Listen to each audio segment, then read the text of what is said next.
Hi guys, thanks for joining me with this part 4 of a deep dive into the story of Esther. Is it fact or fiction?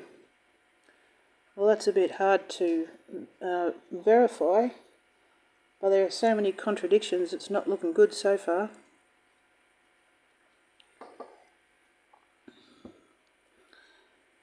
So, at the end of the last video, I read Mordecai's dream fulfilled, and then a postscript that was added. I've also found a specific translation with 6 extra chapters.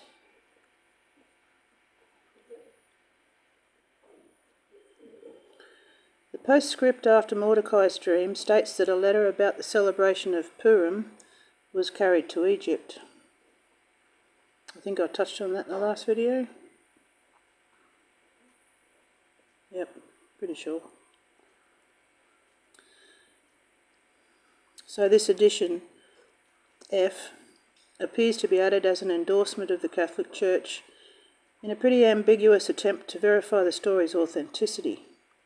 This is found in the New Revised Standard Version, Anglicised Catholic Edition.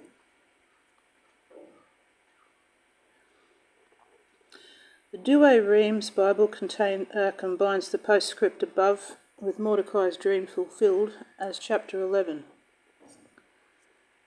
So before we get into unravelling the timeline of the characters of the story, I'll read the extra chapters added to the book of Esther. It takes a lot more concentration than the previous 10 chapters, which makes me question whether they're written by the same author.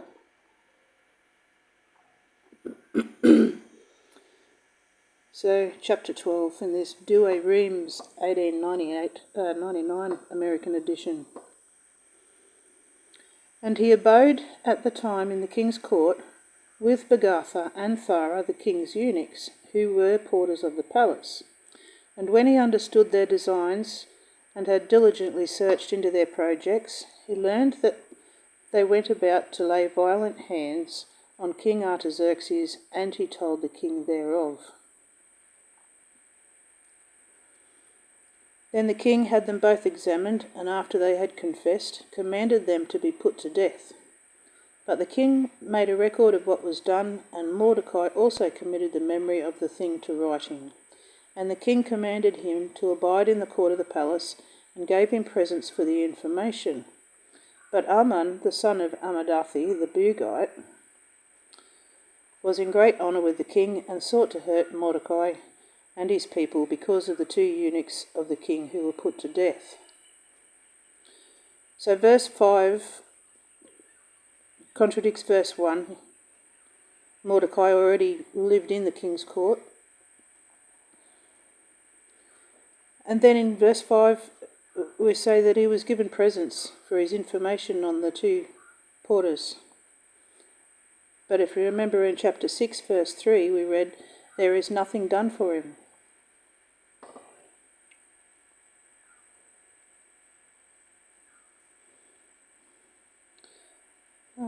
I'll go to chapter 13. So we'll notice now, I haven't checked in the previous chapters of the book of Esther in this Douay-Rheims version, but they're referring to the king of Persia as Artaxerxes, not Xerxes, or not Ahasuerus. And this is supposed to be what the letter from Haman sent out to all of the provinces. Artaxerxes, the great king who reigneth from India to Ethiopia, to the princes and governors of the 127 provinces that are subject to his empire, greeting. Whereas I reigned over many nations, and had brought all the world under my dominion, I was not willing to abuse the greatness of my power, but to govern my subjects with clemency and lenity, that they might live quietly without any terror, and might enjoy peace, which is desired by all men. But when I asked my counsellors how this might be accomplished, one that excelled the rest in wisdom and fidelity, and was second after the king, Amon by name, told me that there was a people scattered through the whole world, which used new laws and acted against the customs of all nations, despised the commandments of the kings, and violated by their opposition the concord of all nations. So we're remembering that the king himself didn't actually write this letter, but it has been written as if he did. Wherefore, having learned this, and seeing one nation in opposition to all mankind, using perverse laws and going against our commandments, and disturbing the peace and concord of the provinces subject to us, we have commanded that all whom Amon shall mark out, who is chief over all the provinces, and second after the king, and whom we honour as our father, shall be utterly destroyed by their enemies with their wives and children, and that none shall have pity on them. Talking about the Jewish people. On the 14th day of the 12th month Adar of this present year, that these wicked men going down to hell in one day may restore to our empire the peace which they had disturbed.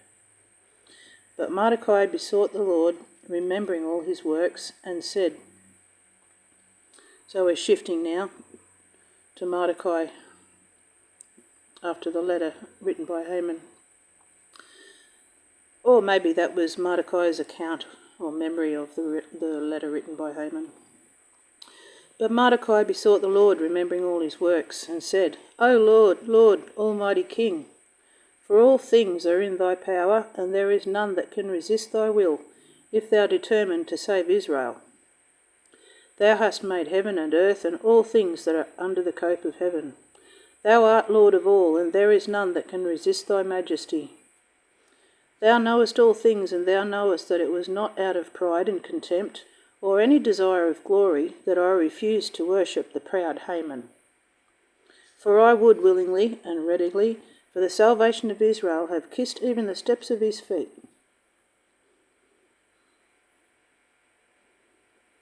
But it's because he didn't bow to Haman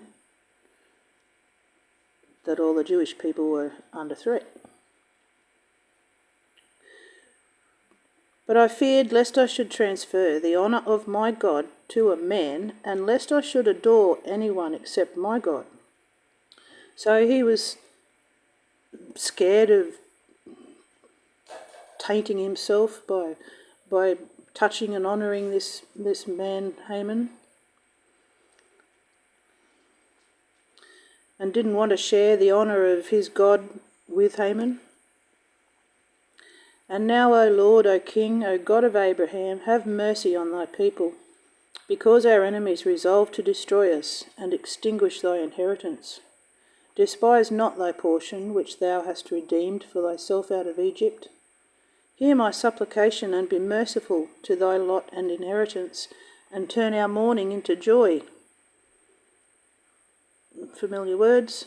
That we may live and praise thy name, O Lord, and shut not the mouths of them that sing to thee. And all Israel with like mind and supplication cried to the Lord, because they saw certain death hanging over their heads.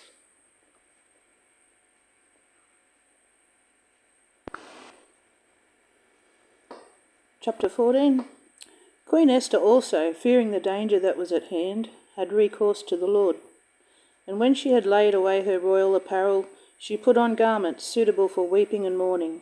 Instead of diverse precious ointments, she covered her head with ashes and dung, and she humbled her body with fasts, and all the places in which before she was accustomed to rejoice, she filled with her torn hair. And she prayed to the Lord, the God of Israel, saying, O my Lord, who alone art our King, help me, a desolate woman, and who have no other helper but thee. My danger is in my hands. I have heard of my father that thou, O Lord, didst take Israel from among all nations, and our fathers from all their predecessors, to possess them as an everlasting inheritance, and thou hast done to them as thou hast promised. We have sinned in thy sight, and therefore thou hast delivered us into the hands of our enemies. For we have worshipped their gods. Thou art just, O Lord. And now they are not content to oppress us with the most hard bondage, but attributing the strength of their hands to the power of their idols. They design to change thy promises and destroy thy inheritance, and shut the mouths of them that praise thee, and extinguish the glory of the temple and altar, that they may open the mouths of Gentiles and praise the strength of idols, and magnify forever a carnal king. Give not, O Lord, thy sceptre to them that are not, lest they laugh at our ruin, but turn their counsel upon themselves, and destroy him that hath begun to rage against us. Remember, O Lord, and show thyself to us in the time of our tribulation, and give me boldness, O Lord, King of gods, with a little g, and of all power. Give me a well-ordered speech in my mouth in the presence of the lion, and turn his heart to the hatred of our enemy, that both he himself may perish and the rest that consent to him. But deliver us by thy hand, and help me, who have no other helper but thee, O Lord, who hast the knowledge of all things. And thou knowest that I hate the glory of the wicked, and abhor the bed of the uncircumcised, and of every stranger. Thou knowest my necessity, that I abominate the sign of my pride and glory, which is upon my head in the days of my public appearance, and detest it as a menstruous rag, and wear it not in the days of my silence. And that I have not eaten at Amon's table, nor hath the king's banquet pleased me, and that I have not drunk the wine of the drink offerings, and that thy handmaid hath never rejoiced, since I was brought hither unto this day, but in thee, O Lord, the God of Abraham. O God, who art mighty above all, hear the voice of them that have no other hope, and deliver us from the hand of the wicked, and deliver me from my fear.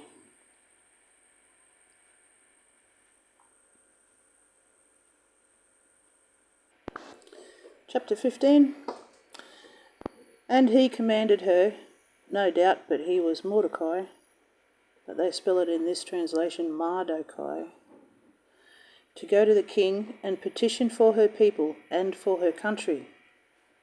Remember, said he, the days of thy low estate, how thou wast brought up by my hand, because Amon the second after the king hath spoken against us unto death. And do thou call upon the Lord, and speak to the king for us, and deliver us from death. And on the third day she laid away the garments she wore, and put on her glorious apparel, and glittering in royal robes, after she had called upon God the ruler and Saviour of all, she took 2 maids with her, and upon one of them she leaned, as if for delicateness and overmuch tenderness she were not able to bear up her own body. And the other maid followed her lady, bearing up her train flowing on the ground. But she, with a rosy colour in her face, and with gracious and bright eyes, hid a mind full of anguish and exceeding great fear. So going in, she passed through all the doors in order, and stood before the king, where he sat upon his royal throne, clothed with his royal robes, and glittering with gold and precious stones, and he was terrible to behold. And when he had lifted up his countenance, and with burning eyes had shown the wrath of his heart, the queen sunk down, and her colour turned pale, and she rested her weary head upon her handmaid. And God changed the king's spirit into mildness, and all in haste and in fear he leapt from his throne, and holding her up in his arms till she came to herself, caressed her with these words: What is the matter, Esther? I am thy brother, fear not. Thou shalt not die, for this law is not made for thee, but for all others. Come near then and touch the sceptre. And as she held her peace, he took the golden sceptre and laid it upon her neck, and kissed her and said, Why dost thou not speak to me? She answered, I saw thee, my lord, as an angel of God, and my heart was troubled for fear of thy majesty. For thou, my lord, art very admirable, and thy face is full of graces, and while she was speaking she fell down again and was almost in a swoon. But the king was troubled, and all his servants comforted her.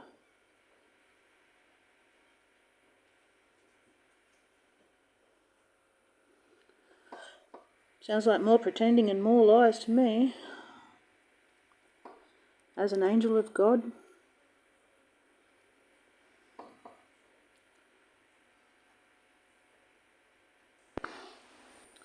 I've noticed too that these extra chapters don't flow like the original 10 chapters.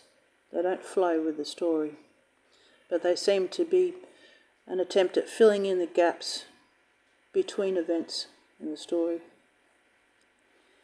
Chapter 16. The great King Artaxerxes from India to Ethiopia, to the governors and princes of 127 provinces, which obey our command, sendeth greeting.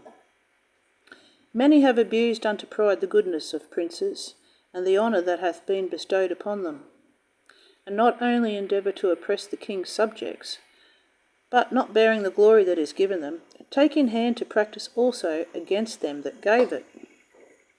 Neither are they content not to return thanks for benefits received, and to violate themselves the laws of humanity, but they think they can also escape the justice of God, who seeth all things.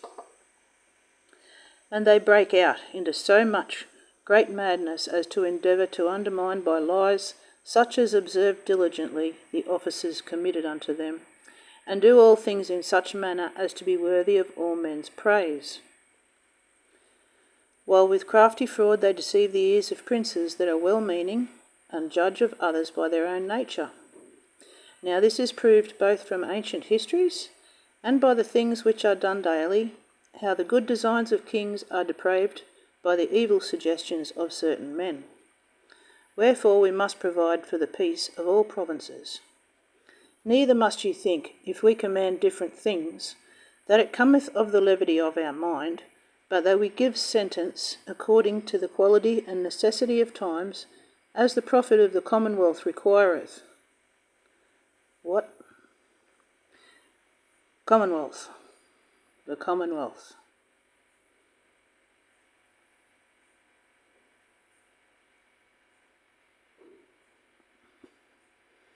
The Commonwealth, hundreds of years before the birth of Christ. Okay, that's a bit sus. More than a bit sus. Now that you may more plainly understand what we say, I, Ammon, the son of Amadathi, a Macedonian both in mind and country, have nothing of the Persian blood, but with his cruelty staining our goodness, was received, being a stranger by us, and found our humanity so great towards him that he was called our father, and was worshipped by all as the next man after the king. This is really confusing. Who is actually talking here? But he was so far puffed up with arrogancy as to go about to deprive us of our kingdom and life. Sounds like it's coming from Mordecai. But up in verse 10 here, I, Ammon. Okay. For with, unless he's talking about himself in the third person. For with certain new, unheard of devices he hath sought the destruction of Mordecai, by whose fidelity and good services our life was saved, and of Esther, the partner of our kingdom, with all their nation.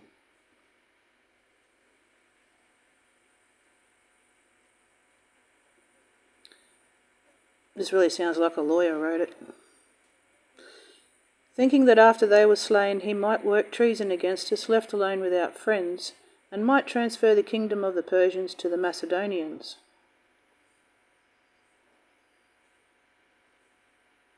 Talking about Mordecai there.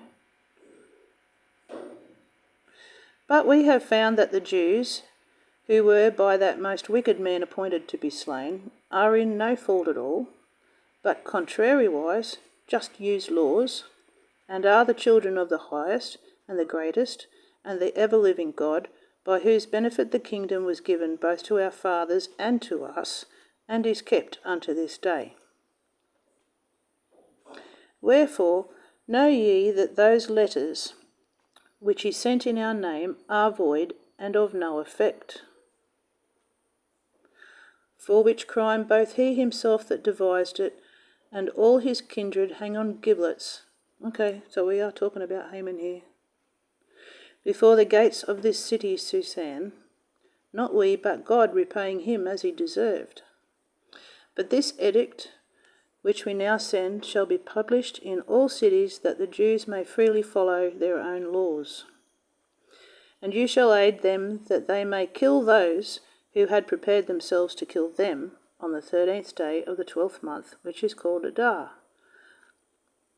So if this is supposed to be the letter that went out after Haman was executed, it's really long, isn't it? You know, it's not just a decree of reversal. For the Almighty God hath turned this day of sadness and mourning into joy to them. Wherefore you shall also count this day among other festival days, and celebrate it with all joy, that it may be known also in times to come, that all they who faithfully obey the Persians receive a worthy reward for their fidelity, but they that are traitors to their kingdom are destroyed for their wickedness. And let every province and city that will not be partaker of this solemnity perish by the sword and by fire, and be destroyed in such manner as to be made unpassable, both to men and beasts, for an example of contempt and disobedience.